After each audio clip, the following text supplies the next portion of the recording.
Have you ever wondered where the money actually goes after your music gets played? A lot of artists think, I got radio play, therefore I'll get paid. Or my tracks are on Spotify, therefore the money is coming. But it's not that simple. My name's Adrian. I'm a former physiotherapist turned full-time composer and freelancer. I've had my music placed on CNN, Netflix and Hulu and worked on over 1,000 freelance jobs.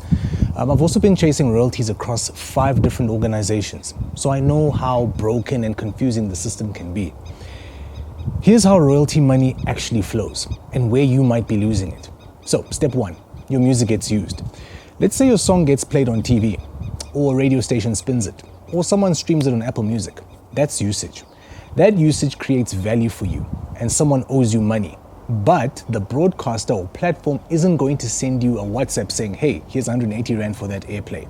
Instead, they send money to the relevant collecting society. And this is where things split up. Step 2, the money flows into multiple organizations. If your song was streamed, SAMRO gets paid for the performance side of the composition. CAPASSO gets paid for the mechanical side of the composition. Your distributor collects the master usage money. If your song was used on radio or TV, the broadcaster pays SAMRO, performance royalties, and SAMPRA, needle time for sound recordings.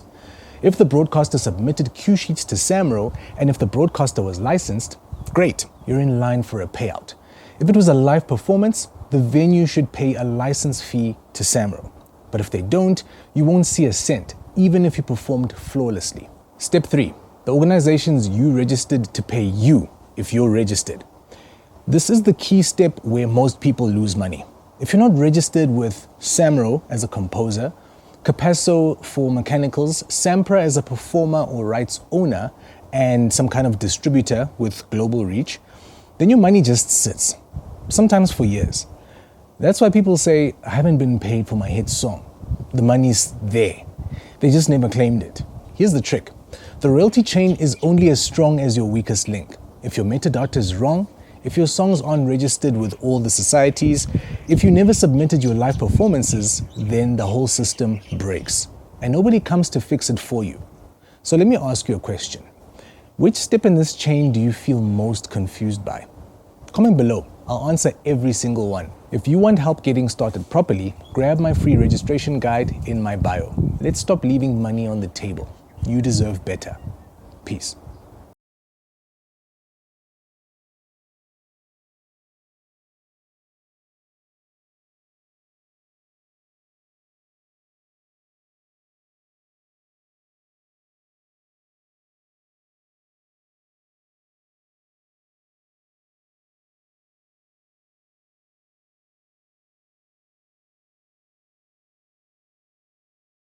You've probably seen it before. Someone goes viral on TikTok or YouTube. A beat gets 2 million plays. A track explodes on radio. Everyone's talking about it. And a few months later, the artist is still broke. How? I'm Adrian. I used to be a physiotherapist. Now I'm a full-time music composer and freelancer with placements on CNN, Netflix, and Hulu. I've worked over 1,000 freelance jobs, but I still remember the first time I saw a royalty payment for a viral song. And it was disappointing. Here's the truth no one ever tells you. Viral success doesn't always come with the systems to catch the money. Let me break it down. Number 1, streams don't mean money unless you've set it up that way. Spotify doesn't just send you money for going viral. That's not how it works. The money flows to the distributor, and if you picked a free one or one with complicated payment splits, you may never see what you're owed. Also, remember, not all streaming income is created equal. There are master royalties from the sound recording, mechanical royalties, which flow through CAPASSO, and performance royalties, which go through SAMRO. If you're only collecting from one, like say from your distributor, you're missing 2 income streams, just like that. Number 2, if the composition isn't registered, the performance royalties vanish. That viral hook that you wrote, that catchy melody that you set up, if it's not registered with SAMRO or an international PRO like PRS, ASCAP or BMI, it doesn't matter how often it's played, you are not going to get paid. A lot of viral artists skip the boring admin part, but the composition is your intellectual property. And that admin is how you legally get money every time your work gets used. Number 3, even radio and TV money disappears if your paperwork isn't right. You can be played 100 times on radio, but if no cue sheets were submitted by the broadcaster, the station wasn't licensed, or you weren't registered correctly, then you earn nothing. I've seen this firsthand. I've had to chase royalties before. I've had to ask publishers to follow up for me and triple check my metadata, all for royalties that I earned. Going viral feels great, don't get me wrong, but if your systems aren't ready, it's like standing in a thunderstorm with no bucket. Let me ask you honestly, have you done the boring admin that makes your money real? Or are you just chasing the next viral moment? Comment below. I want to hear where you're stuck and if you've ever felt frustrated watching someone blow up and still stay broke. Peace.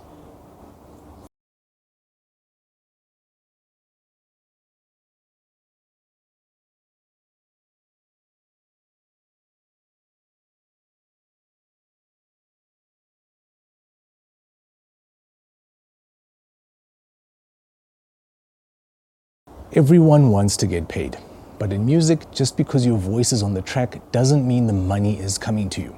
So let's clear it up. Who actually owns the money? My name's Adrian.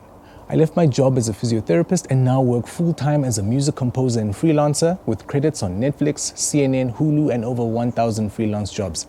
I've made a lot of music and I've seen how the money gets split. And trust me, it's messy, unless you set it up right. Let's break it down simply. There are two main rights in every song. You've got the composition, which is the actual song, the lyrics, the chords, the melody, and you've got the master, which is the final recording, that WAV file that you create. And each right has money attached to it. Now here's where it gets a bit tricky. If you wrote the lyrics, you own part of the composition. If you made the beat, you also own part of the composition. If you just performed the vocals, you might not own anything, unless there was a deal in place to make it so. Too many artists think that singing automatically makes them the owner. This is not correct. Ownership depends on what was agreed and who created what. So here's a real example. Let's say a producer makes the beat. The singer records the vocals. They agree to split it 50-50. Cool. On paper, they're both composers. They register the song with SAMRO or PRS or whoever it is. CAPASSO collects mechanicals. SAMPRA collects for the vocal performance. And a digital distributor pushes the track to stores like Spotify. Now, money starts flowing in, but it doesn't all go to one person. Each rights holder gets paid based on their ownership and registration. That's why it's so important to have, first of all, a written splits sheet, proper registrations with SAMRO, CAPASSO, SAMPRA, an agreement with your distributor or label about who owns the master. And don't forget, if you have a publisher, they'll get a share as well. That's their job. It's to collect on your behalf, but they take a cut. That's how they get paid. Same with labels and distributors, unless you are truly independent. So, who owns the money? The answer? The people who set up the system correctly, in writing, with proper registrations. It's not about fame. It's not about who posted the song first. It's about legal ownership and back-end setup. What's been your experience? Have you ever made money from a song you were a part of? Or have you been cut out completely, even though your voice is all over the track? Comment below. This is where the real learning happens, from each other's experiences. Let me know. And if you want to avoid being cut out of your next royalty check, hit the link in my bio for the free registration guide to get things set up properly. It'll walk you through what you need to do. Peace.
Let me ask you something up front.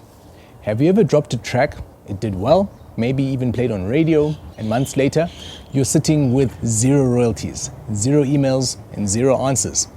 I've been in that exact same position. My name's Adrian. I left my job as a physiotherapist and built a full-time career in music and freelancing, with placements on CNN, Netflix, Hulu, and over 1,000 freelance projects completed. And I've studied this system from the inside out. So today we are going to go deep. This is how royalties actually flow in the South African music industry, from the studio to your account. If you've ever been confused by SAMRO, CAPASSO, SAMPRA, RISA, or how streaming money gets split, this one's for you. Let's start where most artists start. You made a song. You're proud of it. You upload it to DistroKid or TuneCore, maybe even submit it to radio or get it placed on TV. But here's the thing no one tells you. The money from that track doesn't all come from one place. And if you haven't registered correctly, you'll probably miss out on half, if not more, of your royalties.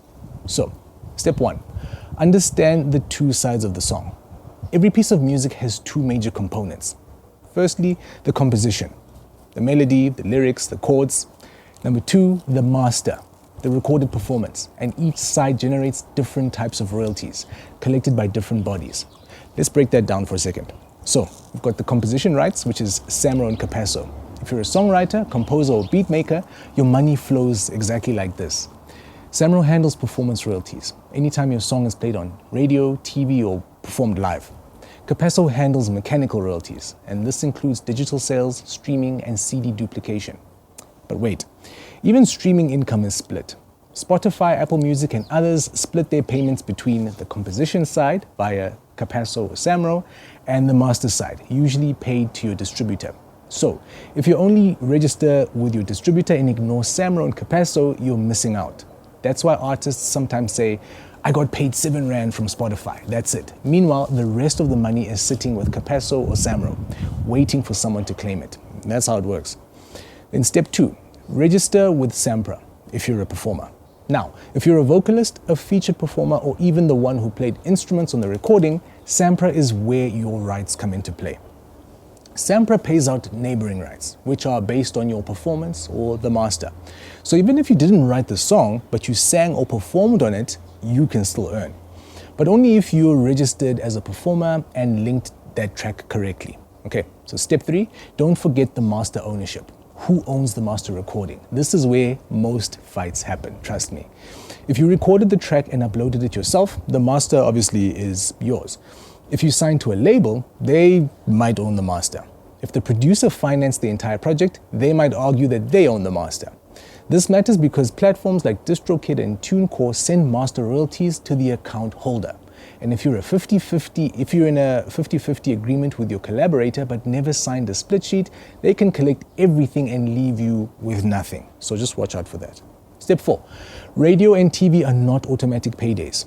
This part stings a lot, but it needs to be said. Just because a track plays on radio or gets placed on TV doesn't guarantee a royalty payment.